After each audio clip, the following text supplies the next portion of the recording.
think I may be the first person to actually bring this up, but John Brooks. Okay? Yeah. Can we talk John Brooks? It feels like every time there's a call-up, every time there's a roster drop, John Brooks isn't on it, and you're getting asked, where's John Brooks? He happens to be one of the most experienced players in the pool. I believe him and DeAndre Yedlin, the only two that actually played in a World Cup in this current pool. You said at first that you wanted to see certain things from John Brooks for him to come back to the national team.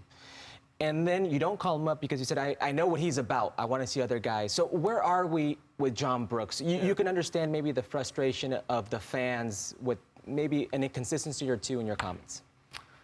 You know, the way I see it and the way we've been communicating, you know, me and John have had a number of conversations along the way. You know, he was in the September camp, had to withdraw from the October camp because of injury.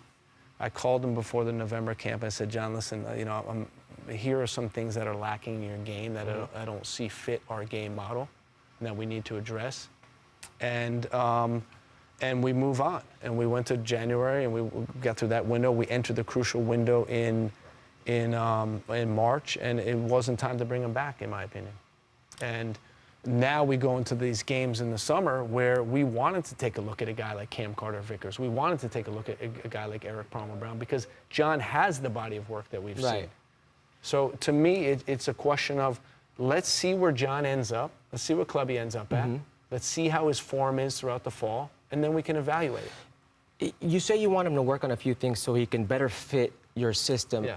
What is it specifically you're looking for? Because I see a good passing left-footed back with that's a physical presence and has a lot of experience. What exactly are you looking for? Yeah. So what we've discussed, and you know, it's again, I'm not going to share everything I talked to John about, but what I'd say is that we want to play with a very high line.